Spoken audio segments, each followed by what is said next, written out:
Hey, hey. Yeah. A little more robust. Yeah.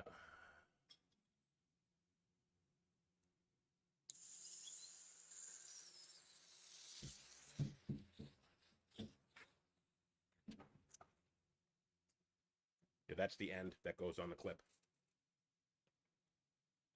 Mic on the other end. Oh, that's a bit. Okay. Come on, man. You put this one together. I know.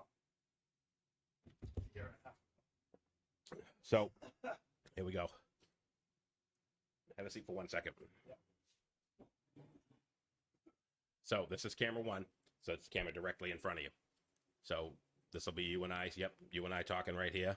Then camera two is this one here. So, we get a different view of like me talking to you.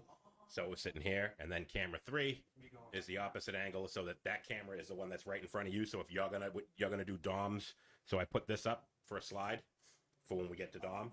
So the slide will go up, and then you will be able to talk right into that camera and do the talk over for DOM. Cool. Are we gonna do it live or are we doing it? No, this is gonna be fucking. No, we're going. Balls out, kid. Balls out. It's actually live right now, but the only thing that I think people can hear us, but because I didn't actually.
Check mic, check mic.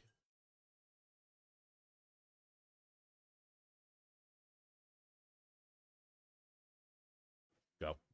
Check mic. Check mic. Mic check. Hello. Camera 3. Check mic, check mic. Check mic, check mic. Hey, hey, hey. So you can see that I'm on the top there. See the two buttons on the bottom on the where it's bouncing. Yeah. So you can see the bottom bar. Bottom bar. No, see. Oh, See how there's two of them. I'm going into the yellow. Yes, Boom. that's fine. We're both into the yellow. You don't want to go into the red. No. And I think I got it set so that we can't right, go in the cool. red. All right. So enough of that fucking around. Turning the mic back off.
All right, thanks everybody for jumping on. We got a few more minutes before we get started here. Stick around, 12 o'clock noon. We're going to get started.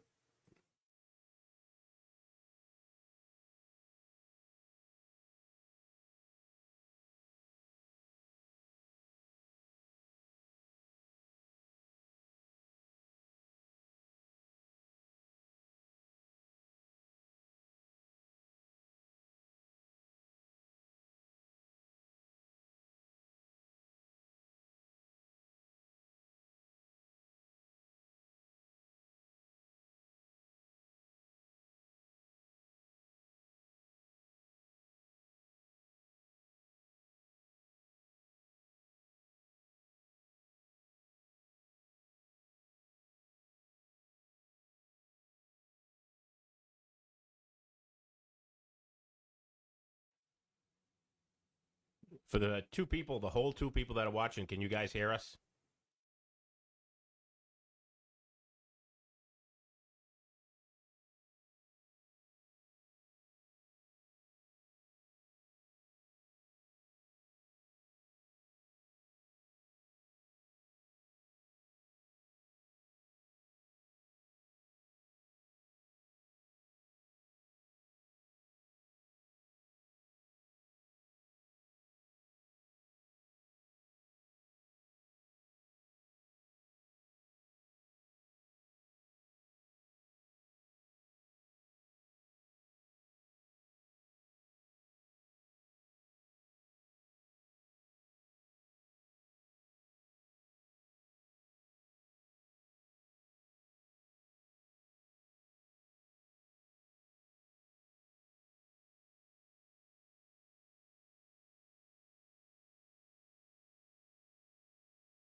All right. Got a couple more minutes before we get started. Moose and Squirrel coming at you live from Transgression Studios. You guys got about 5 minutes, and we'll be back. Life will never be the same after this, folks.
Ladies and gentlemen, boys and girls, children of all ages, welcome to the Moose and Squirrel Show.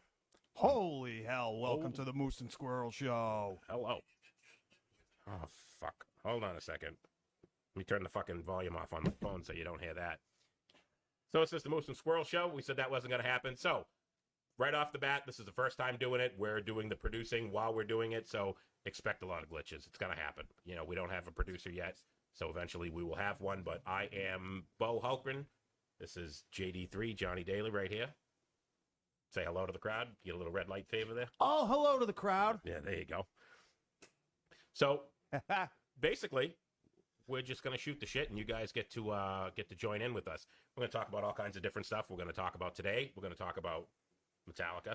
But, you know, we're going to talk about specific bands. We're going to talk about different genres of music. We'll talk about musicians. We'll talk about movies. We'll talk about actors. We'll talk about alcohol. Beer. Alcohol, absolutely. We'll talk about pretty much anything. Chicks, guns, fire trucks. If you guys have suggestions for topics that you want us to take on, throw it out at us. We'd love to hear it. We'd love to be able to bullshit about whatever it is that you want to hear us bullshit about. Call us up. Phone lines are open. Phones are open. Hey, Johnny on line 3.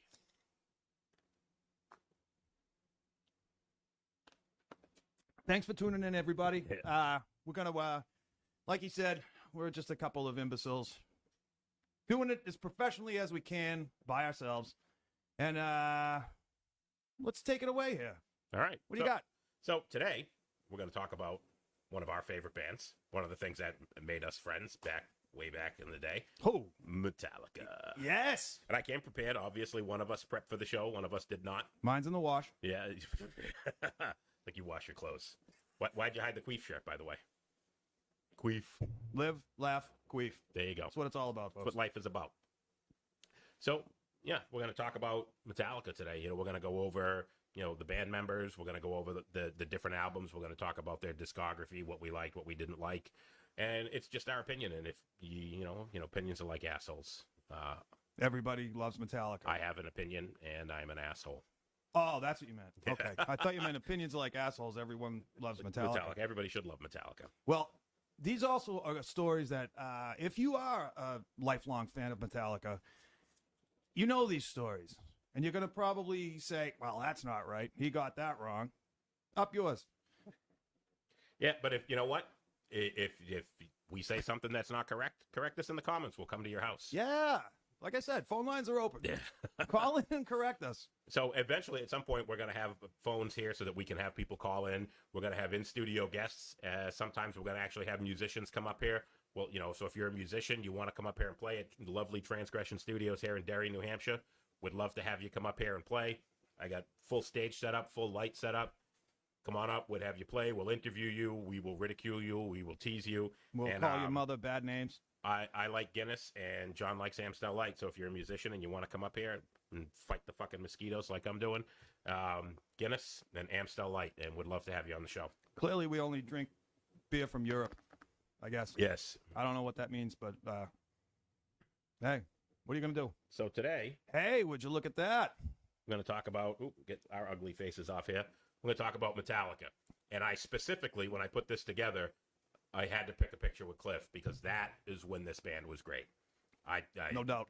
I think they fell off the face of the earth after Cliff died, 1986, right after Master of Puppets, while on the Master of Puppets tour in Sweden.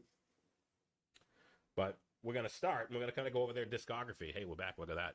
So we're going to kind of go over their discography and just kind of talk about what we like, what we didn't like about the albums, and, pretty much take it from there and what we thought of them. So, let me start with Kill 'Em All. Want to go back to the No Life Till Leather demo? You know what? I didn't hear that until probably after And Justice for All, and it was terrible. I agree. If that was the first thing that I had ever heard, I probably would have never listened to them. I would have laughed it off and moved on to another band because it was god-awful. I agree. James's vocals were screechy and Tinny and high. tinny. and It was, like us right Yeah. now, unrehearsed yes, unrehearsed.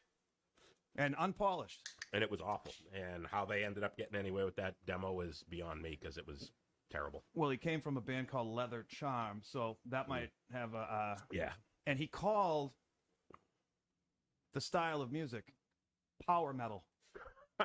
Let's say that again. power metal. Power metal. Yeah, no thanks. I'll take a pass on power metal. It wasn't until a journalist or something used the line in the title from an Anthrax song called "Metal Thrashing Mad." Yeah, I remember that very that much. They called it thrash metal. This new genre of music was called thrash metal. Oh, I did not know that. Well, you know something? You learn something stupid every day. Pretty much so. Yep. That's why I hang out with you. Facts. So, I think we lost us here. All right, nope. All right, here we go. So, Kill 'Em All. Come out in 1983. I was 11 years old. And I pretty much at that point in my life, the only thing I listened to was Weird Al Yankovic. Ooh. And that was it. That's I all was listening listened to the Stray Cats and Rick Springfield back then. I Sorry- still do. Sorry to hear that. About the Rick Springfield. I'll give you the Stray Cats, but Rick Springfield, did you watch General Hospital too? My sister did. Dr. Noah Drake. He was the man. Everyone wanted to be him except for, the rest of the population of the planet. If my mom's watching, she is impressed with the fact that you knew his character name. Hey. And Mom. and she's probably surprised that I knew what TV show he was on. That's a double whammy right there. That's good. I like it. Yeah, we'll edit this out later so that nobody knows that I knew that he was on General Hospital. Cut that part later. GH. So I was 11 years old, and I didn't like any metal. My brother-in-law, Rodney, he was my sister's boyfriend. He was big into Maiden and Priest, and he tried getting me to listen to all that. And he gave me, I'm going to hit it in a couple of slides here. He gave me his Whiplash single and tried to get me to listen to it, and I gave it back to him, and I said, it's crap. I mean, I owned Weird Al Yankovic on cassette, and that was fucking pretty much it. I didn't listen to anything else. One of my neighbors got me to listen to Aerosmith, so I listened to Aerosmith, I listened to AC/DC, and Yep. I listened to Weird Al Yankovic, and that was pretty much it. So when I first heard songs from this album, I hated it. Didn't like it at all. I bet at that age you didn't get it. No. What was it? I mean, you could get AC/DC.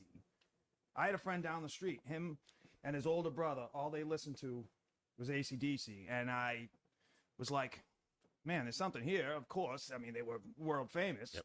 But for a 10, 11-year-old kid, you're like, oh, this ain't bad. The most important thing about AC/DC is if you like one song, you have to like them all because You they're gotta all like fucking them all. same. So it's, Except Mistress for Christmas. That's just a flying piece of dog shit right there. What are you going to do? So originally, here's a little bit of history for you. This album was originally called Metal Up Your Ass. And when Metallica went to the record company and said, hey, we want to call the album Metal Up Your Ass, they said, no fucking way. They said, can't do it, won't do it, and refused to allow them to call it Metal Up Your Ass. And Cliff Burton said, fuck all those guys, kill them all. Which Ding. brings us to a kind of a funny, not funny, a kind of a question, I guess you'd say. Now, in 1983, calling an album Metal Up Your Ass was going to get all the Tipper Gores and all the other people on your ass. And Kill 'Em All was the default. Have you ever heard? These days, with the school shootings and all that other baloney, they would take them outside and flog them if they wanted to call their album "Kill 'Em All" these days. Have you ever heard the George Carlin skit where he talks about violence versus sex, and that sex was okay and violence wasn't? And he's like, you can imagine that in the old Western. All right, man, we're gonna take you outside and we're gonna fuck you.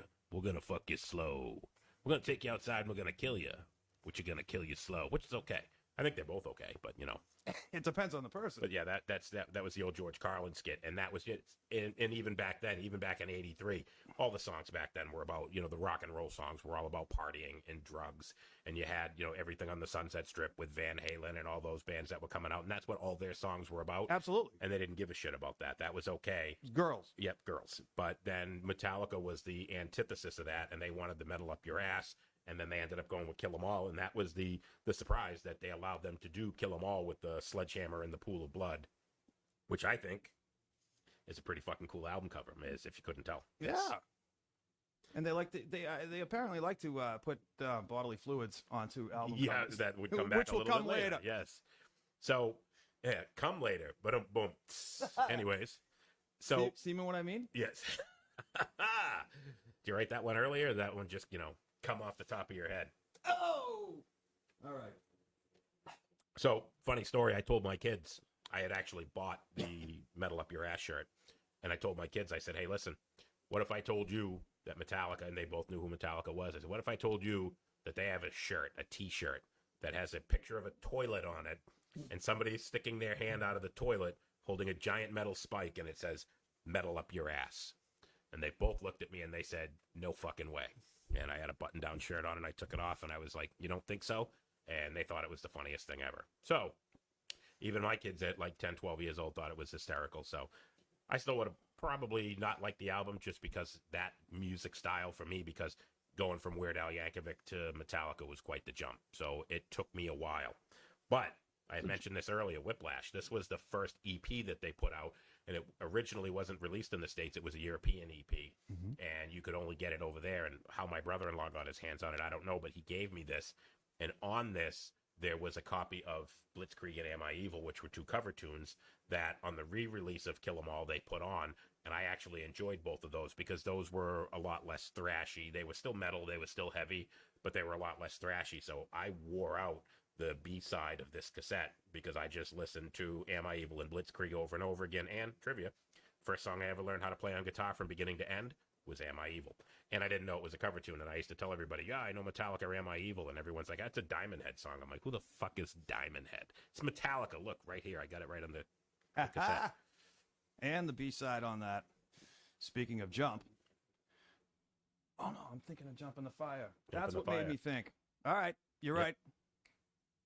I'm wrong. You said We're not editing that out. You just said wrong. I am. I'm wrong. All right. I admit it. So this was, 1983, and I wasn't a fan. My brother-in-law tried getting me to listen to it, and I couldn't do it. It wasn't for me. It was too much of a jump from Weird Al Yankovic to Whiplash. That's what it was. Kill 'Em All. Jump. When you said Jump, I was thinking Jump in the Fire. Jump in the Come Fire on. single. Yep. It was There was a Jump in the Fire single as well. with Seek and Destroy live, Live, yeah. and Jump in the Fire live. Yep. And neither one of them were live. They were recorded Yep. in Sweet Silence, I believe, in Copenhagen. Speaking of Sweet Silence in Copenhagen, Oh! isn't that where this was recorded? What a transition that was. Yeah, there you go. And this was the first album that was the producer on this was Flemming Rasmussen, and that was why they went to Copenhagen, because you can imagine nobody in the United States would name their kid Flemming Rasmussen. So he was a Danish guy. They went to studios over in Denmark, and they recorded Ride the Lightning. This was their second album, released in 1984. And the reason they were able to go that far was because during the Kill 'Em All for One tour, where they opened for Raven on their first one, their first gig with Cliff Burton, they were discovered by Cliff Bernstein and John Alago, I think his name was. I don't remember. It's been a long time. They were A&R representatives from... John was an A&R rep from Elektra Records, and Cliff Bernstein was the head of Q Prime Management. Saw them and said, I want these guys. Put them on Elektra. I'll manage them. Sent them over to Copenhagen to do Ride the Lightning. And that's a little bit of... That's a little bit of stuff I didn't know. and it's a bit of useless knowledge that just floats around up here in my stupid Irish brain. Hey, that works. Hey, We'll take it. all right. So this album come out in 1984. So I was 12 years old, 13 years old, somewhere in that range, 84, 85. Mhm. And I had a friend of mine, my buddy Eric Testa, who eventually ended up playing bass in Transgression. He was the second bass player for Transgression, but really kind of the original bass player because the kid before that was just kind of a hang-around that wanted to bought a bass because he wanted to join the band, which is what, I mean, that's where most bass players come from. I mean, let's be honest. That's what with you. Ron McGovney was. Yeah. That's What- why they got Cliff Burton. Yeah, Ron McGovney, original bass player for Metallica, wasn't a musician, hung around with musicians, bought a bass. And Dave Mustaine wanted him fired, and Lars Ulrich wanted him fired because they said, quote, he brings nothing to the table. Nothing. That's what bass player does. Unlike me, very I brought few. Guinness and Amstel Yes, you brought Guinness. Hey, cheers. to the table. Hey, Cheers. Cheers. Happy Sunday. Hey. Moose and Squirrel. So, 1984, this come out. Eric Testa was hung out with this kid, Mike Patterson. Remember, he had this black shitbox Camaro that the floors were all rotted out in and the exhaust was all rotted out. So sitting in the back seat of that Camaro, I think I lost a few million brain cells driving around in Mike's Camaro. But he played this fucking cassette over and over and over, and I fucking hated it. And the thing that I hated the most about it, which I eventually ended up really liking, Was that you were in a car with Eric Testa? no, that's definitely up on the list. But We love you, Eric. It was the fact that the intro to Fight Fire with Fire, the very first song on the album, had that classical acoustic intro, and then it went slammed into Fight Fire with Fire, which was just total thrash. And to me, I saw that as just being a gimmick. I said, that's like a Howard Stern thing. He's going to just do something really goofy and silly. And because to my knowledge, I Like had never become seen the greatest entertainer of all time. Yeah, exactly. But he did it doing silly shit like that. Yeah, you're right. And okay. and to me, Good point. in 1984, 1985, that's what I saw. I didn't see that as being musical. I thought of that as being a gimmick, like Kiss painting their face. Who's going to go see Kiss if they didn't have fire and face paint? Nobody. Maybe you, but not me.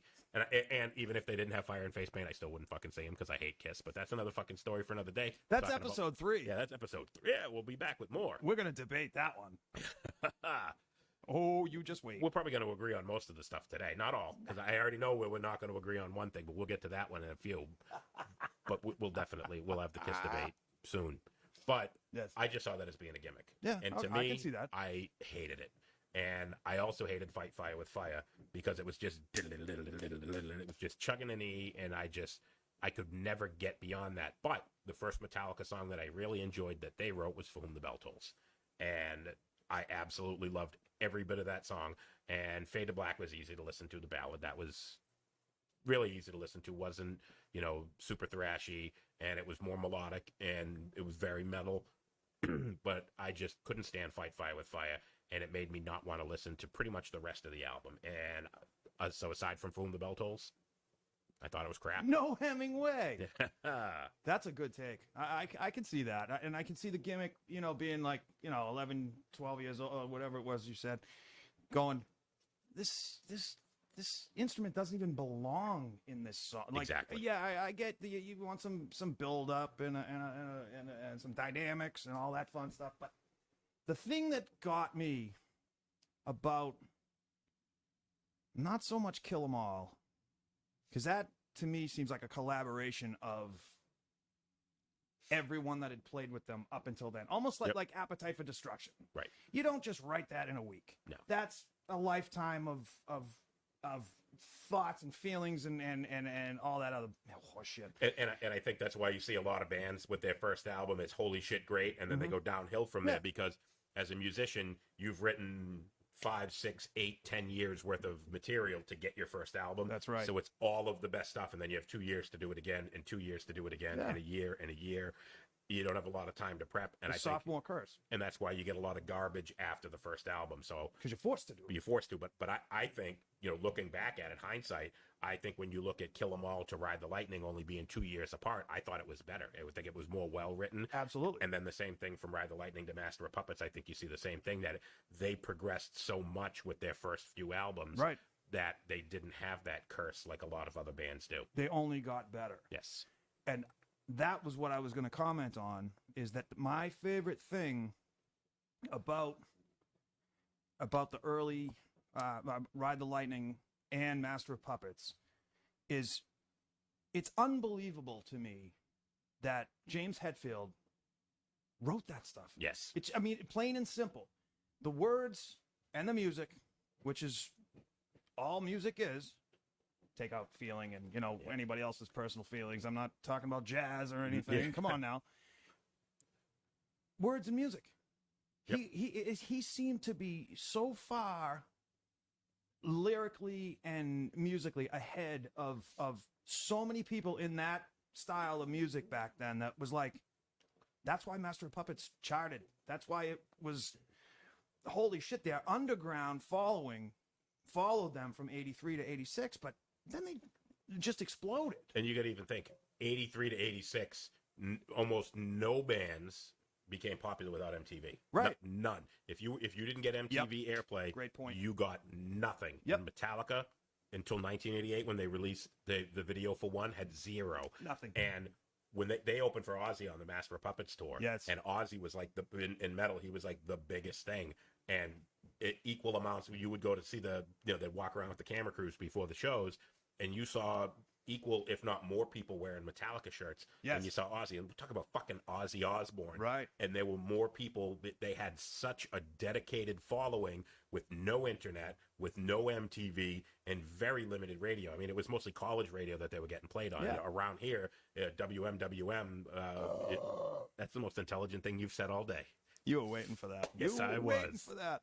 And it probably will be the most intelligent thing you've said all day. And passing cassettes around. It was it. That was it. Passing cassettes around and college radio. And it was a cassette that had been copied 1,000 times, so the quality was terrible, but the music was so well written, and it was one guy. I mean, you can make the argument, Dave Mustaine. You know, I don't know if you've ever seen the meme that's out there that's Kill 'Em All, and it says Dave wrote 'em all. Yeah, wrote them all. And Dave definitely had a huge influence on Kill 'Em All. Yeah. But you could see that from Kill 'Em All to Ride the Lightning, how much the music changed without Dave's influence. Right. Everything was raw. It was hard. It was thrashy. It was fast. And then when you look at the first Megadeth album, it was the same thing, but it was a lot more melodic. But it was still that hard charging, thrashy, in your face, slamming music. And he put the mechanics on there Yes. just to stick it in Just their to- face and go, I am a great guitar player. Yes. And you guys, this is what you lost, is what he was saying. Exactly. Yeah. And that was a big part of it, is you saw the progression, but arguably they got better. Yeah. Without him. Oh, absolutely. And probably the best thing that ever happened to metal and to thrash metal was Dave getting kicked out of the band. Well, yeah. Because then you got Metallica, you got Megadeth, and he jammed with Kerry King of Slayer. Slayer, he originally was tried out for Megadeth, and he played with Dave for a while. And Dave will tell you that he taught Kerry King how to play guitar, and Kerry King will tell Dave Mustaine to go fuck himself. It still hasn't worked. No. No, I'm joking. I'm kidding. He had to fight for his right to party. Yeah. That was Jeff Henneman. Speaking no, of- no, it was Kerry King. Yeah, Kerry King did speaking play of on that album. Some of the smartest things you've said all day. Yeah. No, I'm kidding. Come on. We love you, Kerry. So that was, I mean, that was a lot of, you saw the change from Kill 'Em All to Ride the Lightning. If you didn't know any better and you didn't listen to to Hetfield singing both of them, you wouldn't even think it was the same band. It was No. that dramatic of a Yep. change from Kill 'Em All to Ride the Lightning. You wouldn't think it was the same band. They had progressed that much over those two albums. Absolutely. And Mustaine, he got a ton of writing credits. I don't have the facts in front of me right now, but he only had 2 on Ride the Lightning, The Call of Cthulhu and Fight Fire with Fire, and that was it.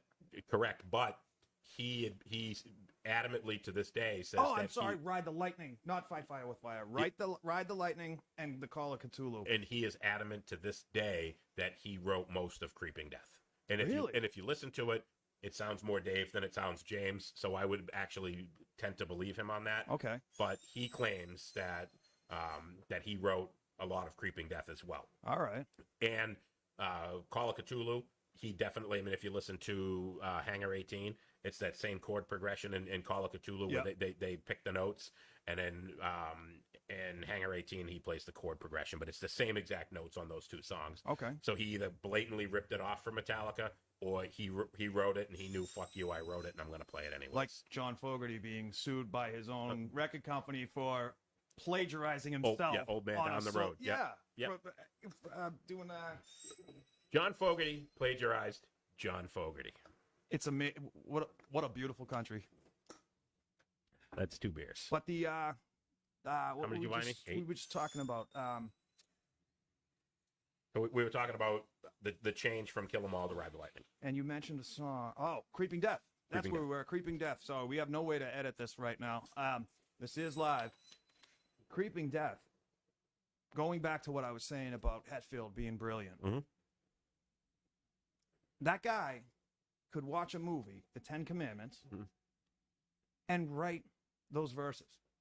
It to me, I mean, I've put a pen on a paper before, and I've actually recorded some of the stuff that I've written. I'm not here to say it was any Creeping Death or anything, but that's fucking brilliant. Yes. It was absolutely brilliant. He wrote the whole movie in 3.5 minutes. worth of lyrics and music. It's fucking brilliant. I remember my mom was watching the Ten Commandments, and I sat and I watched the movie just to hear Charlton Heston say, "So let it be written," so that I could jump up and go, "So let it be done. I'm sent here by the chosen one." And my parents yelled at me and told me to get the fuck out of the room. Yeah, well, as one does. Especially anytime you hear me sing, most people tell me to get the fuck out of the room. It's Easter, James. Get out of the room. For Christ's sakes. Boom, boom. Waka waka. So yeah, so Ride the Lightning, still wasn't a fan. That was the first song that I liked. Am I a beer behind? Is that what you're telling me? That's your fourth. I'm on 3. Oh, That's important shit. that one's an ashtray. Oh, okay. Well, Ah. but you drank it to make it an ashtray. Oh, shit, that's right. Can we stop and go back? Nope. Oh, all right. No, so we're going to move on. We're going to move on to the masterpiece. Oh, Wow. this is where I come alive. See what I did there? Masterpiece. Master of puppets. That was brilliant. I like that. What did you say? Thanks. So, 1986, this was released. I was hanging out at Northern Ave Park with Jay McCarthy, guitar player for Oxidize. Love Jay. Phenomenal guitar player. Was hanging out with him in 1986. Granted, he doesn't remember it. His memory from back then is a little foggy, to say the least. Right now it's Sunday. Isn't he at third floor guitars banging on the door? Playing Journey, probably. All right. So, 1986, Master of Puppets come out, hanging down Northern Ave Park. Jay McCarthy come down with his big boom box and was playing Master of Puppets. And the first fucking time I heard Master of Puppets, I absolutely was. I said, "Who is that? I need to buy that fucking cassette." Life changing. And he's like, "It's Metallica." And I'm like, "No, it's not." And he pops out the fucking cassette and he's like, "Dude, it's fucking Metallica." And I'm like, "When did this come out?" I heard the 2 albums before and they sucked. When did it come out? I just popped it out of the cassette right now. Boom, boom. Hey. And he's like, "No," he goes, "Oh, I've had this for probably 6 months." And I didn't even know they put out a new album, but I wasn't a fan. So I really wasn't following along. And I'm still into Aerosmith. I was starting to listen to a little bit of Judas Priest, a little bit of Iron Maiden, but I still wasn't, I wouldn't have considered myself a metalhead. I was still a rock and roll kid back then. But when this come out, life altering. I listened to this. I would rewind that all the way to side A, we're showing our age here, and I would hit play, and I would let that go all the way through, and I would flip it, and I would listen to the entire side B. I listened to the whole fucking thing, absolutely front to back, every fucking song, every note. The intro, to Battery was similar to the one for Fight Fire with Fire. Isn't it funny how 2 years goes by and your whole concept of what you like changes? And it made sense to me because, but if you listen to the two of them back to back, they're similar, but they're very different. Oh, totally. Because even when you listen to the Battery intro, it's got a little bit of almost like a Spanish vibe to it. Yeah. But it was still almost like, almost like you something you'd expect to hear before, like a bullfight, like something that was, there was a tension building up on it. Where if you listen to the Fight Fire with Fire when it was din, you're expecting to see like a douche commercial with some chick running through a field full of flowers talking about summer's eve. It didn't fit. It was just so polar opposite. And it was like Randy Rhoads drunk doing like, hey, here's my classical music and blah. That was Fight Fire with Fire, but Battery you could it fit in the song. It fit the whole theme of the song. Take that as you will, but I mean, I don't know where you can actually layer it. I don't know what I'm trying to say music wise, but that exactly what you said. It fit the song and it led into the song. It fit the whole album. It set the tone for the entire album where it started out with Battery and then into Master of Puppets. And I still say to this day, I'll fight every fucking one of you. Master of Puppets, greatest song ever written. Lyrically, musically, and even as far as the tone on the album, the production on that song, I fucking love it, and I will fight anyone that tells me it's not the greatest song ever. 125 bypass 28, bring your bitch ass down here. I'll kick your ass if you don't think it's the greatest song ever. He's not kidding. This is absolutely, and we cannot, excuse me, cough button, talk about Master of Puppets without. Now, we talked about Mustaine's musical influence. I know where you're going with this. Hetfield's brilliance. Yep. And his lyrical genius. Enter Cliff Burton. No doubt about it. Holy hell. This album is where he really jumped out and he fucking stood out in just even people make fun of how you can't hear the bass on "And Justice for All."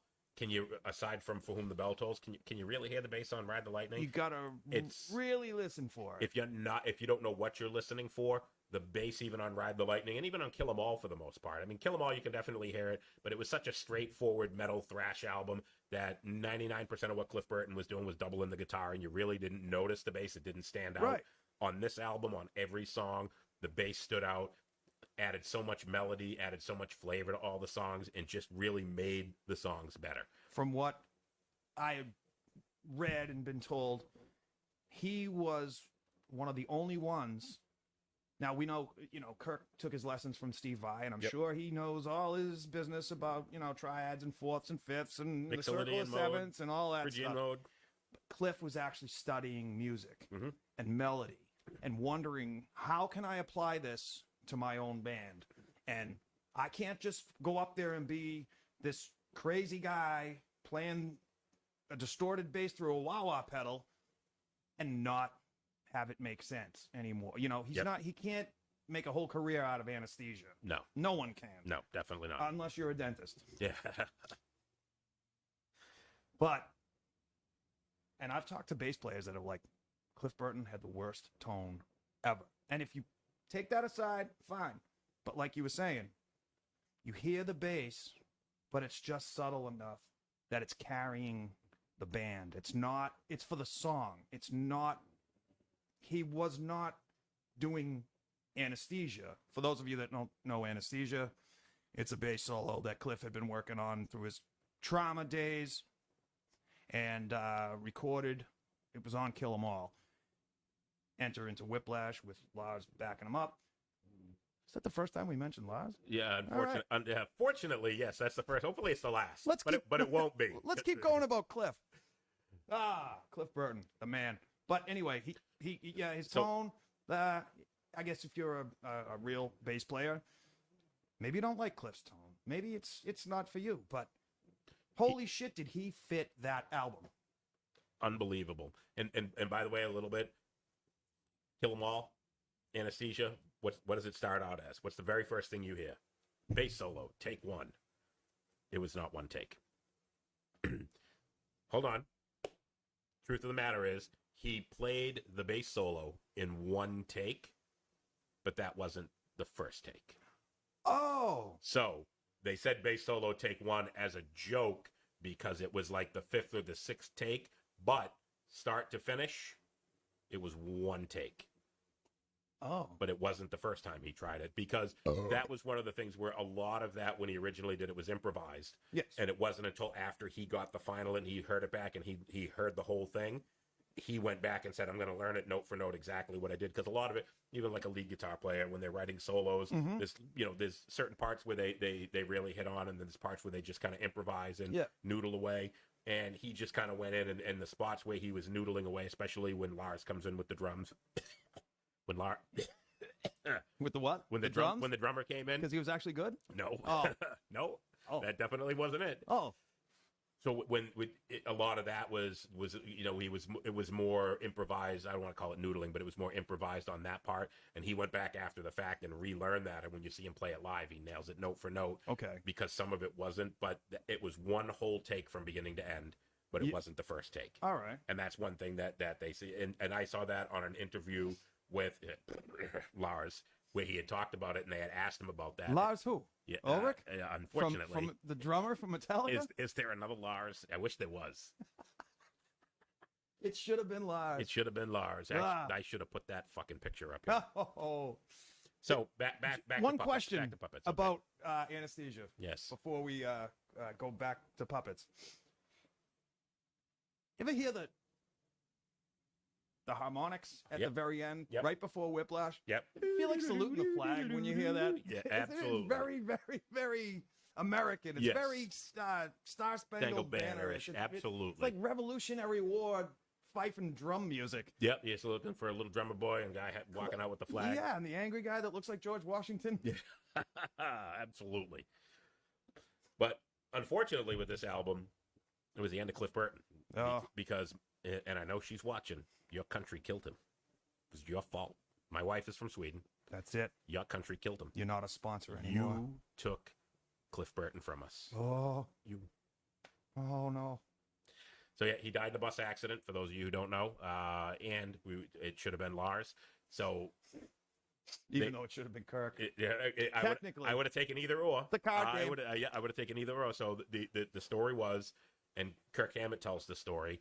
There was one bunk in the back of the bus, The best bunk. that everybody wanted to sleep in because it was the quietest and it was the most comfortable. And every night they would draw cards out of a deck to see who would get that bunk. And it came down to Kirk and Cliff drew the ace of spades. And he said, Kirk, I'm taking your bunk. And Kirk said, fuck it, whatever. And he jumped in the bunk and went to sleep. At about 2 o'clock in the morning, the bus drove off the road and flipped over. And Cliff was thrown from the bus and pinned underneath it. And there's actually, if you Google it, you will actually see that there is a monument in Sweden in the spot where that happened. Clifford Lee Burton. Yes. And that was probably, in my opinion, of the great Metallica music, that was the end of it.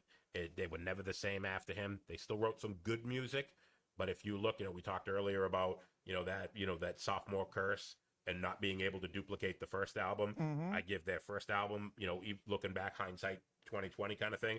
I give Kill 'Em All, I give it like a B+. Mm-hmm. I give Ride the Lightning a B+, but in a different way. Yeah. I still think it's as good, but for different reasons. So I give them both B+. I give Master of Puppets as an A+. It's an A+++++++++++++++++++++++++++++++++++++++++++++++++++++++++++++++++ And there's a lot of pluses there on the album cover there. For as many plus that there is on that, Look at those that's pluses. the plus. Those are the pluses I give it. Well, I guess in the context, Yes. they're minus. They're minuses. But that is, I think, was just so far superior to anything that they ever did. And I don't think that they ever reached anything better than a B after that. no. I mean, and for different reasons. And I still think they wrote some great music, especially. All right. One more before we get to this one. I'm only including this one on here for two reasons. Historical. Number one, this was the first thing that they did with Jason Newsted. Jason Newsted came over from Flotsam and Jetsam. They had put out 2 albums previously. He tried out for the band. He's the guy on the left in the picture. And most importantly, when I first met this kid right here, Jason Newsted prevented him from getting his ass kicked. So Johnny used to have long hair, much like me, back before genetics took it all away from me. And a friend of mine liked his girlfriend, and they had kind of a disagreement, shall we say. And my friend, who will remain nameless on here because he's kind of a dick, won't give him that time of day, but he said, we're going to Wakefield and we're going to beat this kid John Daly's ass. And I said, let's fucking go. Wakefield kid, fuck him. I'm going to go kick his ass, even though he was a Malden kid. But we're going to Wakefield because that's where his girlfriend lived. So we drove there. We pulled up and he got out of a car. And I walked up and I looked at him and I said, dude, I can't beat this kid's ass. And the kid, who will remain nameless, he's like, why? I said, dude, he looks just like Jason Newsted. And back when he had hair, I know he looks like Richard Marx now, but back in the day, let me tell you, That don't mean nothing. he looked the fucking spitting image of fucking Jason Newsted. And that was actually how we became friends, was from me going to kick his ass and realizing that he looked like Jason Newsted. And then he called me up and he's like, dude, I don't know why you want to beat me up. And we had a conversation. And How I got his phone number in that is beyond me. yeah. You probably got it from your ex-girlfriend / ex-wife / XXX, because I was friends with her too. This is true. That's Good probably point. that's probably where you got it from. But the point is, I didn't get beat up or have a bus roll over me. The reason why he's still here today is because of Jason Newsted. You should thank that man. Write him a letter. I always do. Every day. Thank you, Jason. I just dropped my cigar. I'll have And to the pick that look up in on a his minute. face says, me? What are you talking about? I'm in a bathroom with these 3 queefs. Four guys in a shower. Kind of a weird picture, but hey, what can you do? Lars forgot his drumsticks. Yeah, thankfully. So this was the first thing that they did. This was the first album that they put out. It's all cover tunes. But, Still grieving from Cliff. But this album got me so excited because it was raw. It was thrashy. And on the inside of the cassette, it said, It was the first thing that they did without Fleming Rasmussen, Mhm. and it said not very produced by Metallica. They actually did all the production themselves. You can hear talking in the background. You can hear mistakes. It's raw. It was fucking awesome. It was all cover tunes, and I loved it. And you could hear Jason's bass, which you couldn't in the next Clear album. as day. Clear as day. And it got me excited for Metallica again. I was, was nervous after Cliff died. I was afraid that he wasn't going to, the band wouldn't be the same. Yeah. But this album brought it back. And it got me excited for the band. It was all cover tunes. I still think that this is a better album than a lot of the stuff that they put out later. I still listen to this day. Great album.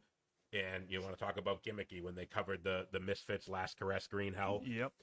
This got them so much attention because the lyrics, if you don't know, for Last Caress was a Misfits cover song. And the lyrics are, I got something to say. I killed your baby today. Doesn't matter much to me as long as it's dead. And Profound. Profound. And then they took it one step further and said, I've got something to say. I raped your mother today. Doesn't matter much to me. Which is fun. As long as she spread. Yeah. So it was and I think they picked that song intentionally because Absolutely. they were trying to, and going back to that Howard Stern thing, this come out in 1987, and Howard Stern was big on the radio, and that shock factor definitely got you something back then. Yep. And I think they picked that song intentionally for that reason, just to complete, and it's the last song that they put on there because they didn't want anyone to be the first song and scare them away and not listen to the rest of it. Exactly. So it was strategically placed. There was only 5 songs on it, and it was called the 598 EP. And Strawberries Records and Tapes, you motherfuckers, you sold this thing for $8.99. Oh, $8.99. It was damn shame. That's why you're out of business. Yep, that's 100% the reason why. Is because you charged $8.99 for the 598 EP. It was the whole purpose for them putting it out was it was only supposed to be $6, $5.98. It's actually called the 598 EP, Garage Days Revisited. Great album, loved it, thrashy, got me excited for Metallica again. Do you know who played this album for me before I owned it? My sister. Really? She had it. She was a huge Megadeth Metallica fan way back then. And she had this nice big tower stereo in her room. And I was walking out of my room and I hear this thing. And I'm like, wow, that sounds like Lars Ulrich's drumming. How could you tell it was off time? What is that? So she goes, have you heard this yet? And I said, no, I haven't heard this yet. And she's like, come here, come listen. And she handed me the cassette and showed me the cover. And I flipped and I'm like, huh? Well, what are you kidding me? Where the fuck did this come from? Yeah. What are you kidding me? And so I sat there and listened to it and I stole it from her and was very, like you said, very excited for Metallica again. And man, you Helpless. Speaking Diamond Head covers, they did everything right on Helpless.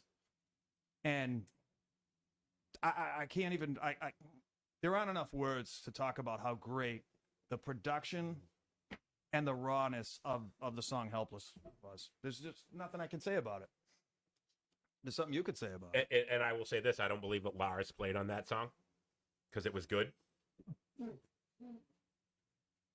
I honestly don't believe that he played on that song. It was somebody else.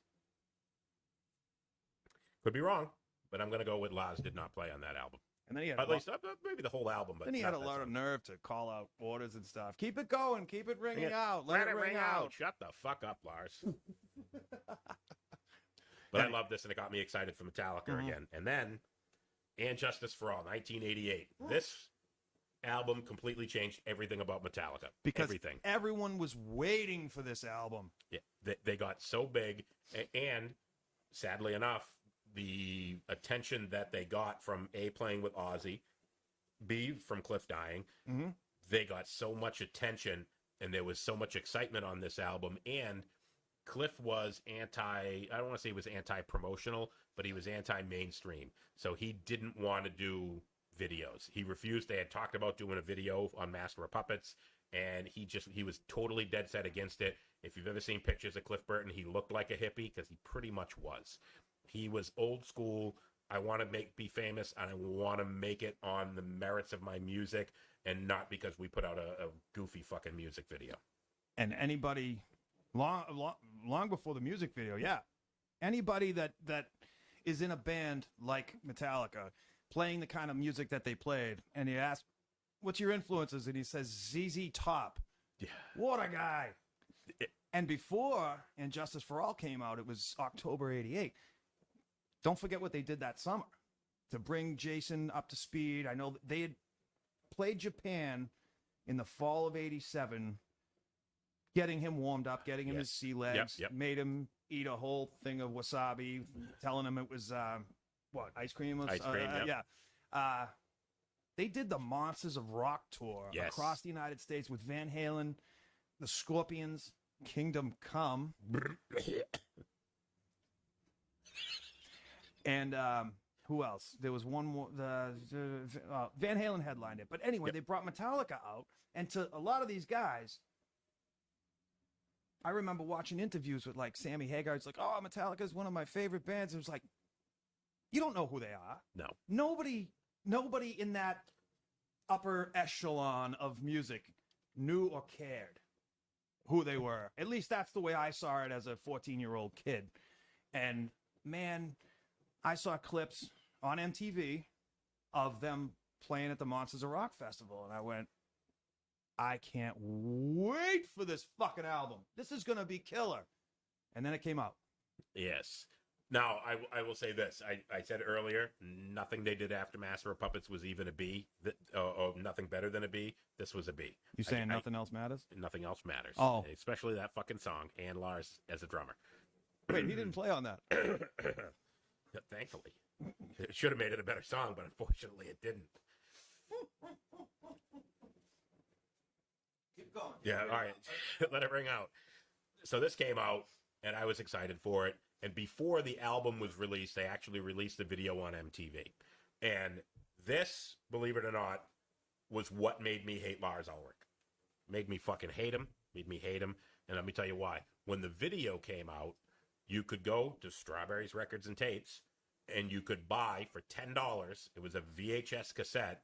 It had a 5-minute interview with Lars about the video and why they did it. And it was just Lars, no one else.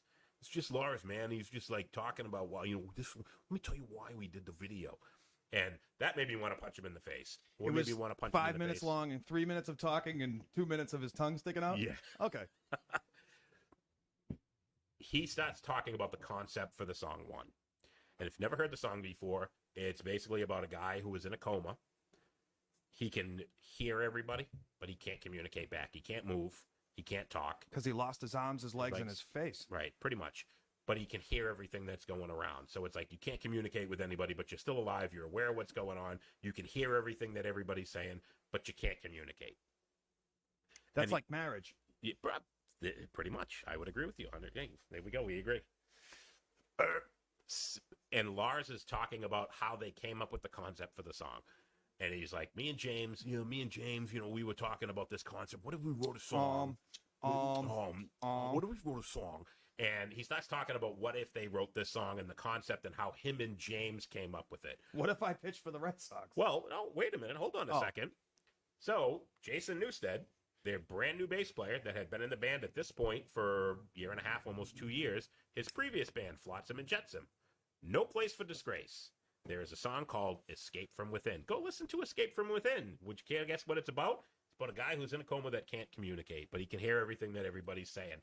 So he gets up there and either never listen to Flotsam and Jetsam and have the fucking guy come and join his band after never listening to the No Place for Disgrace, which was their best album. I'm sorry, no, it was Doomsday.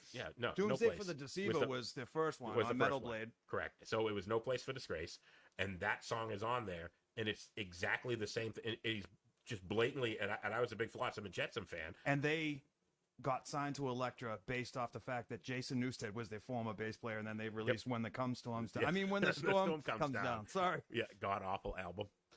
Saturday Night was all right for fighting. Yes, that's all I remember from that record. That was you calling it When the Cum Storms Down. That was Saturday Night was on No Place for Disgrace. Well, I have no place to be commenting on this. No, then. apparently. All right. But it pissed me off that Lars would just blatantly lie to everybody in this interview about where the fucking idea for the song come out. I'm like, you're either lying about how you and James came up with it, or you didn't listen to Flotsam and Jetsam and you hired a guy from a band that had already put out 2 successful albums and didn't listen to any of their stuff. So either way, you're a dickhead. So that was what made me start to hate Lars. Oh. And then I listened to this album, and it's, I said earlier, Master of Puppets, masterpiece, perfection. This album was so overproduced and everything was so compressed. And if you can hear one single fucking bass note, one on the entire album, you're a liar. There's a great version on YouTube where somebody says they crank raise it the up. bass, Yes. and it's amazing. It completely changes the album. But the guitar tone was terrible. Lars's drums sounded, and this to me for drums is the worst sounding album next to Saint Anger. We're gonna get to that in a minute, but it's the worst sounding album for drums for Metallica. And there's interviews with Lars and with the producer as to why there was no bass, and it was because Lars wanted the drums to sound like they did on And Justice for All, and that's why you can't hear the bass, because he couldn't get the tone out that he wanted out of his drums, which to me sucks. The clicking sound, Yeah, the tap of the kick drum. yeah, it's terrible, and I love the album. I love the songs. I think they're well written songs. They're great fucking songs. Yeah. The production on this album sucks, and the fact that there is no bass on this album makes me fucking hate it. It would have made it such an intense record if they had raised the bass. Now, you'd read the stories that it was James and Lars. They were, I mean, we heard the bass through the roof on the 598. Yep. What made them hate Jason all of a sudden? That I read stories that it was, I don't know if it was for dramatic purposes or whatever, but they were like, they resented him and they didn't want him being the star of the show because his bass lines were really good. Yep. But and they didn't want to, like you said, they didn't want to take away from Lars's playing. There's not much to take. Speaking of Lars's playing, I had talked to a drummer at the time who was really, really, really good, and I assumed very schooled. And, So it wasn't Lars. No, it should have been Lars, but it wasn't Lars. And he said, if you listen closely, he goes, you know, you can only, as a guitar player, you can hear things that no one else can hear, or you know, whatever. You listen closely. There is no way he's playing those lines. There's other drums added in and filled in, and I don't know the whole schematics of the whole deal, but hey, it is what it was. And I think that is what made me, I don't want to say that I hated this album, but of the original 4 albums, Kill 'Em All, Ride the Lightning, Master of Puppets, and Justice for All, I don't include the 598 EP because it was covers. This is the worst of the bunch for a bunch of reasons. No bass, the drums sound like shit, and it's way overproduced. I mean, if you hear the rawness and that big fat guitar sound that you got with Puppets is gone. It's not here. Right. And that to me took away so much from this album. I just said it's my least favorite to listen to. It's probably the one that I've listened to the least. I played it to death when it first came out, and I love the songs. I play a lot of the songs myself when I'm jamming in my studio, but to listen to the album, it's kind of like another one. Testament, Practice What You Preach. I know not a band that you're a huge fan of. I used to like Chuck Billy. Yeah, Chuck Billy, great vocalist. But Practice What You Preach was kind of the same thing, where the production on the album was so terrible that it just made you it was tough to listen to. Great songs, tough to listen to when you put in that CD or the cassette. Right. But that to me, loved it. Loved one. And the other thing was, you were starting to beat a dead horse. If you listen to Ride the Lightning, and then you listen to Master of Puppets, and you listen to And Justice for All, the first song has an acoustic intro. The second song is the title of the album. The fourth song is a ballad. On the B-side, there is an instrumental. They basically was copy-paste. All 3 albums, they did the same. When they did it back-to-back with Justice and Puppets, you really didn't notice it. But when they did it again with And Justice for All, I was just like, come on, do something different here, guys. Right. Play the same songs. Not the same songs, but play the same style of music. You listen to Metallica, it's one of the things people beat up on AC/DC. They go, everything sounds the same. I'm like, if you don't want to listen to fucking AC/DC, listen to another fucking band. Yeah. You listen to AC/DC because you like the AC/DC sound. Right. That's why you listen to them. You listen to you don't want to listen to Metallica and say, oh yeah, the Metallica album that sounds like Iron Maiden. Well, I don't want to fucking listen to it. I'll listen to Iron Maiden. Right. But that started to get old because it was the 3rd album in a row that they did the same fucking thing, and I was just like, it wasn't like a huge deal. Yeah. But it was one of those things where you noticed it when they did it a third time in a row, and you were like, yeah, come on. Yep. And the instrumental, To Live Is to Die, which technically wasn't an instrumental because it did have vocals in it, Mhm. but it was that poem that Cliff Burton had wrote that they put in there, and I thought that was just so pretentious when they put that in there. It was like they were trying to pay tribute to him by putting that in there, and they just shoehorned it into an instrumental where it really didn't fit. It didn't belong. Yeah. And James just spoke the lines. When Right. a man lies, he murders some part of the world. world. It's just dumb. It was so obvious that they were just patronizing to people to say, hey, we're playing tribute to Cliff Burton because of some poem that he wrote, and we're going to force fuck it into a song. It didn't. They could have written a song about him.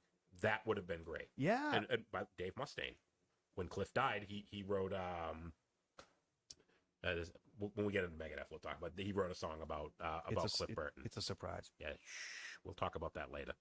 We're keeping that one under wraps. But That's episode 4. I love this album, and I hated it just as much as I loved it. But speaking of hating it, You know what I loved? Before we get off on... before we get off, oh, you've been talking about when the cum storms down too much. Load's not coming up. No, before we finish Injustice for All, While you're talking, I'll like. when you were talking about the guitar sound, when I first bought a Marshall JCM 900 with the 4x12s, I turned it on, put the distortion on, and it sounded just like James Hetfield's sound on Injustice for All. I had a JCM 900. Alone in my living room, it sounded just like that, and I was so excited. Yep. And then I got very depressed, and I went, "Oh, this is all he used. This is it. There was no excitement like Master of Puppets, like you said. Yep. That slick, clean, really, really heavy. He could have doubled it 10 times for all I know for Master of Puppets, but you hear that, I was playing Blackened because I was like, wow, this sounds like the Injustice for All sound. Exactly like and it was so thrilling at first. And then, man, that got old. Then I Yes. read To Live Is to Die out loud, and then I just threw the fucking amp out the window. I had a JCM 900 before I became a boogeyman, Mesa Boogie. And I was the same thing. I loved it because it sounded just like Injustice for All. Mhm. And the more I got into being a musician and the more that I got into my guitar tone, the more I hated it. And now I make fun of everybody that plays Marshalls. I still love the Marshalls, though, but I just got let down. Rob McLeod, I'm talking to you. Ooh, Yeah. rough. We love you, Rob. We love you, Rob. So now we're getting into the garbage. This is where, to me, if this album was written, we talked about it before. If you don't want to listen to Metallica, listen to a different album, listen to a different band. Yeah. This is where Metallica, to me, didn't become Metallica. So obvious with this album that all they wanted to do was get radio play. So obvious. They put out the video for Enter Sandman, and one of the things they always talked about was they weren't going to talk about dragons and dreams. And the first fucking song that they put out about it is about dragons and dreams. And I was like, Dragons oh, and Dreams. fucking terrible. Hated it, hated it, hated it, still hate it. But I'll say this. If it was another band, if it wasn't Metallica, I would have loved this album. See, I'm on the opposite end of the spectrum there. I loved this album. I was excited to hear it because it was at that age when you couldn't wait for the next thing to come out. I'm a whole lot older now, and I don't give a shit anymore. But I could not wait to hear this because, you're a kid or you're a teenager or whatever, reading. Back then, there was no internet. There was just magazines. Yep. And I remember reading an interview with a guy that played drums in that band. And he was talking about the 8-minute epic songs on Injustice for All. We're not doing that this time. We're going back to simplicity. And he even name dropped Phil Rudd from AC/DC. And he said, I am aiming for a more Phil Rudd-like approach to this record. And it's going to be heavy, but it's going to be loose. And it's going to be, just a rock and roll album. And I was Lars, that guy. I know Phil Rudd. Phil Rudd is a friend of mine. Lars, you're no Phil Rudd. He wishes he was that good. 1, 2, 3, 4, and 1, 2, 3, 4. Lars can't do that. Done. So he went on, and I was like, man, this sounds. Is this optimism I smell? Wow, I can't wait to hear this. And then they didn't follow the acoustic pattern at the Nope, beginning. They did not. They went with a whole new approach because enter Bob Rock. Bob Cock. By the way, who else did Bob Rock do? Bon Jovi, Rat, Dr. Warren, Feelgood. all the fucking garbage hair metal from the 80s was Bob Rock, and he took on Metallica. Like I said, if this was any other band, I would have absolutely fucking loved it. But as Metallica, it ripped my fucking heart out. I bought the cassette. So what? This was the last. So what? This was the last cassette that I bought because then at this point, everyone else was buying CDs. I was still stuck in the cassettes. I bought it. Remember, I was with Eric Tester. I mentioned his name before, former bass player for Transgression. You need your lighter back? Nah. And we bought it, and I was driving my gutless Cutlass, my 1979 Olds Cutlass with primed black with the skull on the back. And the Eat Shit license plate. And the Eat Shit license plate. Printed backwards so you can see it in your rearview mirror. Yes, sir. Yes, folks. Yeah, oh yeah. And we were driving down the Marsh Road from Linda Saugus, and we were just cruising around. And right at the time we got to the Marsh Road, I reached over and I hit eject, and I took the cassette out and I pulled the tape out from the bottom of it. I rolled down my window, the old Spanish windows, the old Manuel windows. I rolled it down. I took the tape out. I wrapped it around the rear view mirror. I floored it, and I threw the tape out the fucking window. I'm never giving you a demo ever again. I fucking hated it. You were talking about that one. Yes. Oh, okay. All right. Despised it. Couldn't fucking stand it. It pretty much made me not like Metallica. And I still love the old stuff, but when everyone was, oh, you hear the new Metallica? I'd be like, dude, don't even tell me you like it. I disliked people for liking that album at that time. They'd like say, if you came up to me when this album come out and said, oh, did you hear the new album? It's great. I wouldn't talk to you anymore. I would write you off. If we had Facebook back then, I would have unfriended you. I fucking hated it that much. Is that why I didn't see you for 25 years? Probably. If I had known that you loved this album, that would have been a reason. I liked it. I actually, like I said, I loved it. It sold a bazillion fucking copies. But yeah, if you can tell with every fucking song, they were trying to be radio friendly. Yeah.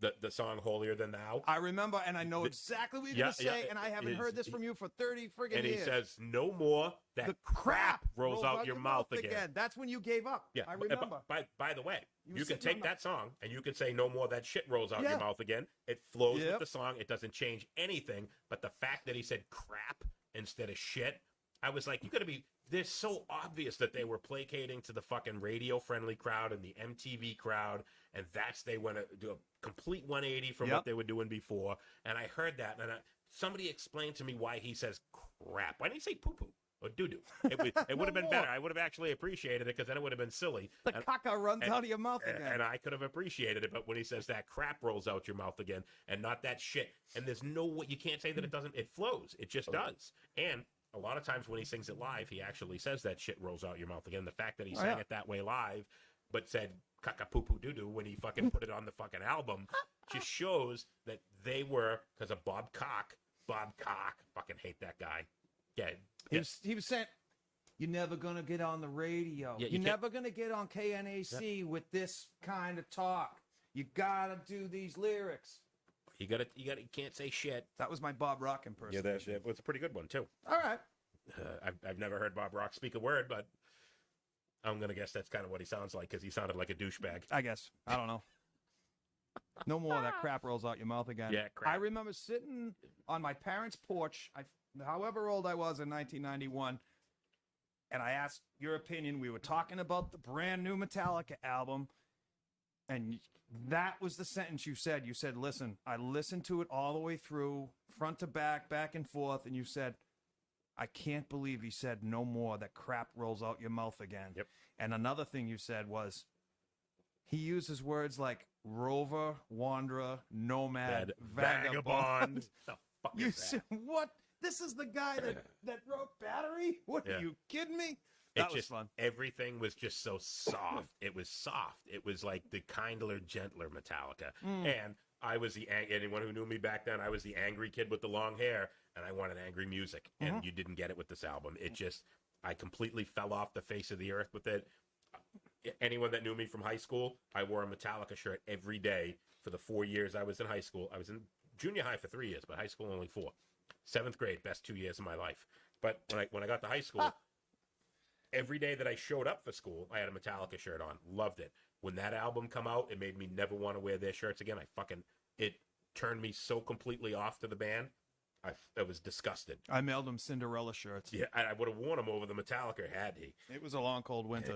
And speaking of terrible, and when the cum storms down, The artist formerly known as Metallica, that made this took his own, block your ears, kids. If there's children in the room, tell them to leave.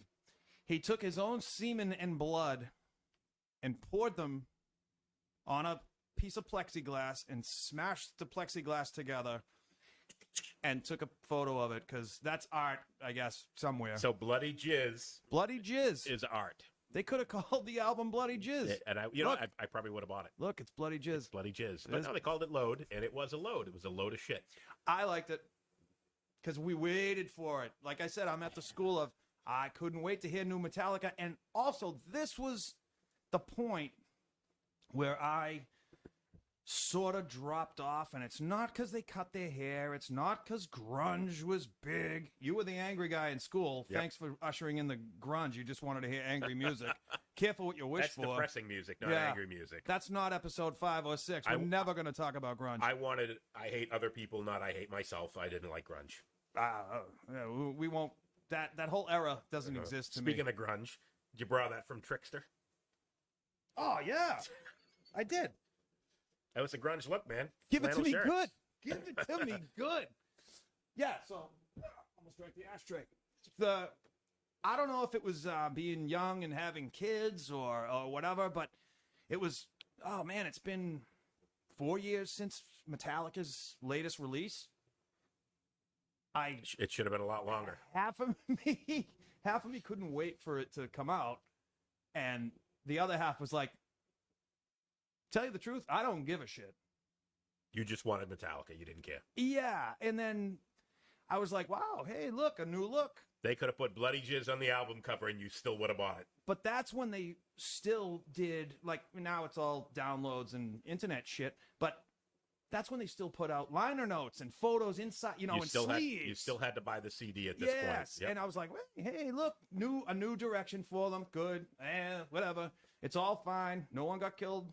But wait, there's more. They put out another one that was pretty much the same fucking garbage. They rewrote them. Reworked songs that didn't end up on Load and put them on Reload. So if you bought Reload, anyone out there, the 5 guys of you that may have bought this album, this was basically the trash. You ever go to a friend's house or you're anywhere with somebody and they go, hey, if you don't eat this, I'm just going to throw it in the trash? That's pretty much what this album was. If you don't listen to it, if you don't buy it on the last album, we're just going to throw it away. Hey, if you don't buy this album, we're just going to throw these away. This was literally the garbage that they had tried to cram into the last album. So Load, that sucked. This was the stuff that wasn't good enough to get on that fucking disaster.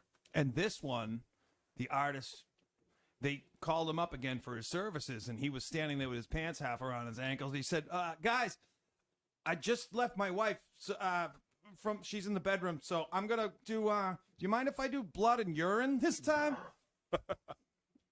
Because that's what I'm going to press between plexiglass, and we're going to call that an album cover. And they were like, fuck, I wish I could go to rehab. They should have gone to rehab. And this is the one that had the country song on it. Outlaw Country Torn? Yeah, whatever it was. I like the Mama Said one. That was good. That was Load. Yep, that was Load. All right. So they wrote 2 country songs, and this was the country song that wasn't good enough to get on the previous album. Ronnie? Outlaw Torn? Yeah. You know what I did love? And Mars. it's played in regular rotation somewhere in the world. Not at my house. No, I love Low Man's Lyric. I think that's a fucking great song. I love songs about homeless people. Hold on, because you dressed like one today. Facts. And I'm going to be completely honest. I can't name a song off of either of these albums. I hated them that much. I didn't buy either of them. I never downloaded a single song. I despised them. I heard them on the radio. I heard friends playing them. I just couldn't support the band at this point. To me, I would have listened to Cinderella or Poison or Trickster before I listened to either of these absolute fucking garbage albums. They were just such trash. It was at the point where they were so high in their careers that if they had like John Lennon and Yoko Ono, that fucking album with Yoko going, and people bought it. And people fucking bought it. That's the soundtrack to Trilogy of Terror. That was pretty much what this was it was just basically them saying, no matter what we fucking put out, people are going to buy it. And they knew it. So they weren't even taking it seriously. They weren't really trying to, in my opinion, they weren't putting an effort into writing songs. It was just whatever they fucking threw together, they knew somebody was going to buy it. You know, point and taken, this was leftover. When this album came out, It is leftover, yeah. it was literally leftover. It was stuff that they had written for the album before that was thrown away. So imagine a movie producer. Imagine Steven Spielberg going in and remaking a movie, and he goes and takes one of his old movies and takes all the fucking cuts that didn't make the original movie and made a new movie out of it, and then you put it out, and you went out and fucking saw it, and you just called it part 2. That's basically what this album was. Would that be Jaws 2, 3, 4, 5, 3D? Jaws 3D, Jaws the Revenge. Whatever the fuck, all that garbage. Didn't he sell the rights to it after he did the first Jaws and had nothing to do with Jaws 2, 3, I believe and 4? that is the case. And Metallica should have sold the rights to this garbage. Not that anybody would have paid for it. Although I bet you bought this fucking garbage. Yeah, I did. Sorry. Get out. Get out. I was the guy. Get out. You were the one guy? I was the guy. So, load, reload, trash. I had literally completely given up. To sum it up, it's blood, urine, and semen. Yes, and you and Low Man's Lyric. And some people paid money for it. Homeless people. And I had completely given up on it. And then when I thought I couldn't like them anymore. So, reload. Jason Newsted was chased out of the band. Even he couldn't fucking put up with this garbage. This was his last album. He said, no more. I'm done. This isn't what I want to do. It's not what I signed up for. The band had changed so much and the direction was completely different. And he still wanted to play metal and, thrash. And, these guys were the thrash kings. And then they put out all this garbage. There's a huge chapter here right before the next record, which was Napster. Napster, yes. So Lars, or the drummer who shall not be named, when after they found out they were doing a song for the Mission Impossible, I don't know, what was that, 10, 11, 12? I don't know. I hate Tom Cruise. I think his best movie was The Outsiders because he had one line in it. But anyway. And you had the same haircut in that movie? Ain't nobody gonna call the fuzz in this neighborhood because I know better. That sounded like Gallagher, not Tom Cruise. Anyway. We need a watermelon? Let's smash that. I'm gonna smash a watermelon and call it an act. All right, I'm done with my Gallagher impression. Thank you. Thank you very much. So they recorded a song for that called I Disappear. And Lars somehow found out that it was being streamed through a music file sharing service, and he got less than happy, let's say that, and he went on a tirade against Napster. It was, we own it, it's my stuff, blah, blah, blah. He pretty much felt about Napster how everybody feels about Lars. But we don't own him. I don't have any copyrights to Lars. No. But you're right. You're right. He had some sane anger about that. And then, so they went on this whole thing. It was publicized nationally, blah, blah, blah. Sued Sean What's-His-Dick from Napster. Basically made them bankrupt. And then Newsted said, I can't play with Echo Brain, his side band, because Hetfield says it's like cheating on your wife. So Newsted, fed up with Lars's bullshit, not being allowed to do his own thing when James Hetfield did voices for a South Park movie, or songs for a South Park movie, where in James's defense, he had said, I'm not promoting that as my own. Right. That's their thing. And Newsted was pissed off, as one would be, and said, I can't do my own shit. I'm out of here. Fuck you and the Napster stuff. You're alienating our fans. You're making people hate you. And my bass wasn't turned up on Injustice for All. I'm wasabi and birthday cakes in the face. I am out of here. So he quits, and they hire Robert Trujillo. He didn't play on this album because they were produced again by Bob Cock. Bob Rock played all the bass. And if you hear this album, as far as production goes, we talked about earlier how Metallica produced the 598 EP.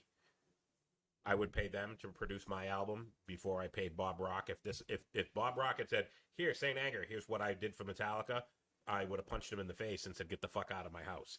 It was so awful. The guitar tone was awful. The lyrics were screechy. Lars' snare sounded like a trash can rattling. Every time I hear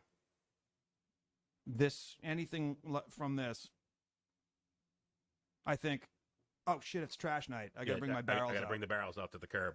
But I'll say this. When this first came out and they were doing the video for Frantic, and it was the video that they've done, if you haven't seen it, it was in San Quentin prison. Oh, yeah. And they bring it out, and it starts out, and the guitar tone is terrible. But I'm thinking it's kind of that the guitar tone was so weak and thin and like almost like chicken plucky, like blucka, blucka, blucka instead of chugga, chugga, chugga. Yeah. It was awful. But I was kind of thinking, hey, when I'm listening to it, I'm thinking this is kind of that intro to Battery where it's more acousticy because there was so little gain on the guitar sound. Yeah. And I'm thinking it's just going to all of a sudden boom, and it starts and it's thrashy and it's hard, and you can't miss Lars' snare because it just sounds like a trash can. And every time it did, I cringed. And I'm just like, but I'm just expecting it to all of a sudden pick up, and you're ready for it, and you're ready for it, and then it just drops down to this acoustic thing when and James starts singing, which he can't fucking sing. You know, he was always that screecher, that yeller, that, you know, typical thrash singer, and all of a sudden he's doing that Saint Anger on my neck, and I'm just like, what the? I didn't think that I could hate them anymore, but it was so fucking god awful. If they took that album and re-recorded it, and another thing, there's no solos on the album. Nope. None. Not a fucking single solo. It's almost like a hardcore album more than it is a metal or a thrash metal album. They were trying to do a grunge thing 10 years too late. Yeah, and it was so fucking everything about, there's no redeeming quality about this album whatsoever. It's 100% garbage. It's terrible. Nothing that I like about it. Nope. And the giant fist was a giant fist up your ass from Metallica because they didn't give a fuck. Right. And that at this point, Yeah. after this album, they alienated a lot of the old school thrash metal guys like me with the Black Album. You know, a lot of guys like Johnny still loved the Black Album. And Load, he was kind of like, yeah, this isn't bad. And then Reload, he's like, yeah, what are you guys doing? And then they lost a majority of their fan base. It was fucking terrible. Terrible. I got nothing more to add. And I don't even want to stay on this anymore because it's that fucking bad. And in between this was Rehab and Some Kind of Monster in a movie, and the Cannes Film Festival loved it, and then the New York Daily News said it was a great insight into whatever, and Jason Newsted called it an embarrassment, and these guys should have figured these problems out on their own, and they got a therapist, and we won't talk about that anymore. And you got to see Lars cry, which is the best thing about Some Kind of Monster.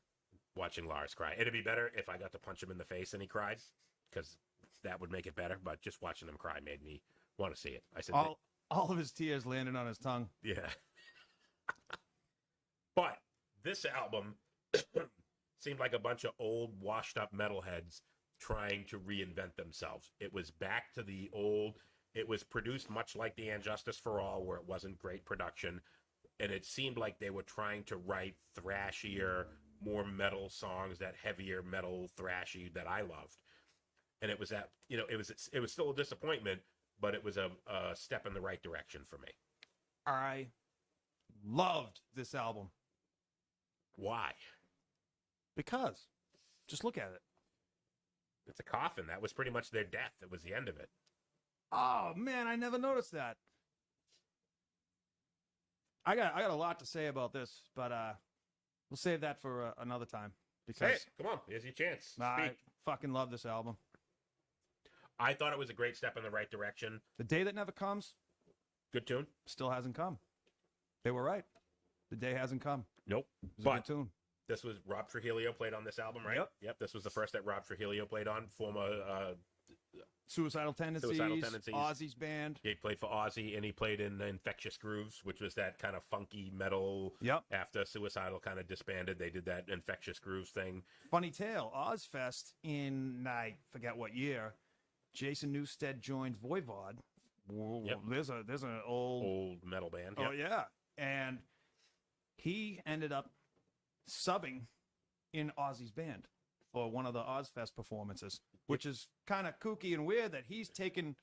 Rob Trujillo took his place, and Jason Newsted took his place. Said all incestual. Yeah, they were all It's like kissing your sister at that point. Oh yeah, But we digress. Yeah. I thought this was a step in the right direction. Yes, I still thought it was bad. It's like a C plus. This where Load and Reload were, I wouldn't even give them a grade. It was like that NA, not available. It was so bad I wouldn't even give Load or Reload. Okay. I wouldn't even consider them Metallica albums. I'll give this like a C minus because it was definitely, the production was terrible, the guitar tone was terrible, but the songwriting was much, much better on this album. absolutely. So it was a step in the right direction. It was produced a little less than And Justice for All, but it kind of sounded almost like they were trying to go back to that And Justice for All And Ride the sound. Lightning. They were going back to Ride the Lightning. Yes, there. they were trying to get that raw sound. Yep. But the guitar tone was just so crappy on this album. And they did the Unforgiven 4 on this one, I believe, and it was, maybe a franchise they should have just. Yeah, Unforgiven 1, good tune. I will respect that song. It's a good tune. Unforgiven 2. Okay, it's not fucking trash if it comes on the radio like that 1-800 Cars for Kids. It makes me change the radio station every time. It's not quite that bad. I'll listen to Unforgiven 2. 1-800 Unforgiven 2. Yeah, Unforgiven 3, Unforgiven 4, 5, 6, 7, 8, 9, whatever they do after that, trash. I like Unforgiven 4. It's a good. It has a nautical theme to it, which I always love. Hey, why not? Why not write a song about the ocean? But let's just qualify that with the fact that he used to listen to Rick Springfield. Probably still does. Carry me away, baby. Carry me away. So this, I didn't think was terrible. It was bad, but it wasn't fucking terrible. And then, and I got to take my face We off left of this out one. the entire Michael Kamen 100-piece orchestra, S&M, and all the compilations. Yeah, I didn't put the compilations in, although Box sets. What was the compilation they did? That was the 2-disc one that had Garage Inc. Garage Inc. Loved it. That was fun. Absolutely, it was a fun album. Great fucking tunes. Lots of good covers. Whiskey in the Jar. I actually thought when I heard that they were doing a cover of it, and I'm like, trash. When I heard that they were doing a cover of Yesterday's Gone, trash. Loved both songs. Thought they were fantastic. But when I heard they were doing covers of it, and I'm like, they're catering to that, the people that just don't know Metallica and don't like Metallica. But I really like both of those songs. Both of those albums, that double thing was great. And they put the 598 on the B-side. Second, yep. With all their covers, the Am I Evil, the Blitzkrieg, with the Prince. Bread Fan. Best Metallica cover ever. Bread Fan by a band called Budgie. If you hear the original, it sounds like crap. That's probably their best cover song that they've ever done. Love Bread Fan. Still, that's on my regular playlist. Love it. Listen to it all the time. Yep. S&M. Wasn't really a fan, although No Leaf Clover and Human was all right. But No Leaf Clover was the standout. That fucking song I loved. Yep. I thought that was fantastic. I'll definitely give them kudos for No Leaf Clover. Fucking loved it. It's a great song. Great fucking song. Was that a cover? That was an original, right? That was an original. Newsted killed it. That's probably the best song that they've written in the past 30 years. Yeah. And it was a great fucking tune, and I loved it. And it wasn't Metallica thrashy-esque. It was kind of more of a mellower song. Yeah. But it's still, I love that fucking song. Yeah, I love everything about it. Really was. Great fucking song. But then, we didn't include any of that. We didn't include all of those, the incidentals, other EPs and all that stuff that they put in. Yeah. Didn't include all of those. Obviously we are, we're running way over our time, but we're having fun here. We're keeping the conversation going. So we're over our time. We're going to keep fucking going here. But, we got one album really left to talk about. We got one album left to talk about. We're not going to put our face on here because when I put my face on here, I kind of cut it half off. So I'm not going to cut it off. We're going to start talking about it, and then I'm going to go back to my other camera. So Hardwired to Self-Destruct. I give this album a B. I think this album was very well written. Yep. I think the guitar tone suffered a little bit. I think, again, they're still going with that plucky, chicken plucky kind of guitar tone and not that Master of Puppets, which I think is like the epitome of guitar tone for metal or for thrash metal. I think the guitar tone was a little bit weak. I thought the songwriting was excellent. It was thrashy. It was fast. It was fucking makes you want to get up and fucking smash into things. Love this album for that very reason. There were still some weaker songs that I thought could have been on like Load or Reload. But I think the majority of this album makes me anxious to hear the next Metallica album, because this was definitely a step back, and I like this for different reasons. I think that this is pretty close to And Justice for All. Not quite And Justice for All, but I think it's pretty close. I think you're at like a B and a B minus with better production. Exactly, and I think that is this was big time a step in the fucking right direction. And Kirk Hammett was back. Yes, Kirk Hammett was back. Playing solos again and shredding and ripping it up and doing really well, which he didn't do. I mean, the last album that he played really decent solos on was the Black Album. But really the last one where he was really good was And Justice for All. So you're talking 1988 to, when did this come out, in 2018? Yeah. You're talking fucking an eternity. And they did a 2-year tour for it, or 2.5 year and a half, whatever it was. And that was before the pandemic, obviously. Yep. But they were on top of the world. They did fucking Gillette Stadium. Yes. Then during that tour, I didn't get to see it, but we could do a whole episode on Metallica live. We didn't even touch upon. All right, And Justice for All. Yeah, but we saw them then. And never mind the production of the record. They're fucking amazing. So let me go back. The first time I ever saw Metallica was on the And Justice for All tour. We'll go back to this album. Yep. And they played with the Cult. They did 2 tours. Yep. Two turns on this. The first time they played with Queensryche. I saw them on that one. I wanted to see him with March Queensryche. 17th, 89. Rodney Safredi, big Queensryche fan. I got pissed like a fucking racehorse. Yeah, but you got to wait. Ah, shit. You going to leave me out here by myself? I'm just going to talk shit about you. You want to talk about your Rob story, live Metallica? Okay, so here we go. All right, so first time I saw Metallica, John's going to go pee. So first time I saw Metallica live was on the And Justice for All tour. Me and Eric Testa drove out to Worcester, and they played with the Cult. And the Cult, not really my thing. Not a band that I hate. Not a band that I like. But they opened up, and we were just kind of like, yeah, we sat through it. We were like, it's not terrible, but it's not really great. It wasn't our thing. So after the Cult was done, we went out, we chugged about 20 beers and, $28 beers at the Worcester Centrum. And we came back out, and fucking Metallica just absolutely blew me away. They were, back then, they were so good live. They were fucking so tight. They weren't like a band like Kiss or like Alice Cooper that had to put on this big fucking, fireworks and all the other bullshit. They just got out there. They stood on stage. They weren't jumping around and jumping up and down and doing backflips and all the choreographed bullshit. They got out there. They stood on fucking stage. They played their instruments, and they fucking kicked ass. Absolutely loved it. Back, 1988 made me fall in love with the band even more. I so much was excited about this. Loved the fucking show, and it was the first time that I ever saw him live. I saw him on the Justice tour. I saw him twice on the Black Album tour, even though I fucking hated the Black Album. I still, at that point, still loved the band and very much was into Metallica and absolutely loved it.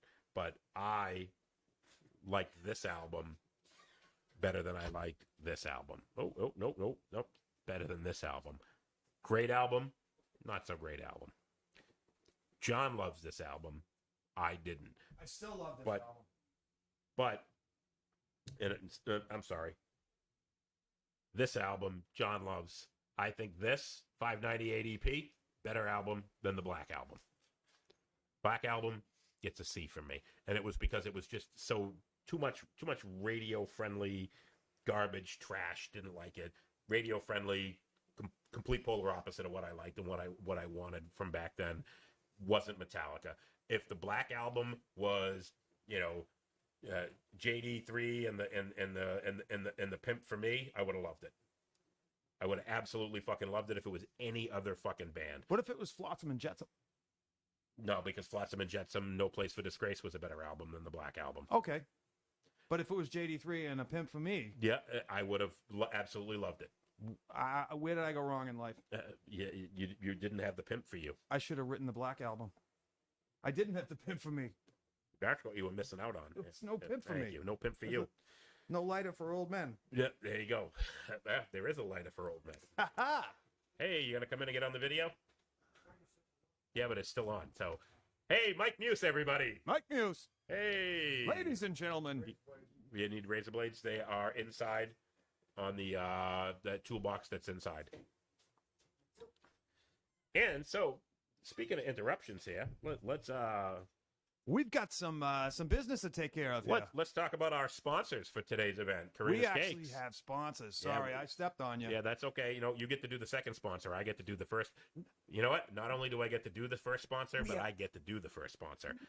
Karina's Cakes, Derry, New Hampshire. You guys looking for any type of custom cakes, cupcakes, any type of goodies? 14B East Broadway, Derry, New Hampshire. You check her out on Facebook at facebook.com/Karina's Cakes. She has a storefront. This isn't somebody doing it out of her house. She's been in business now for almost 10 years.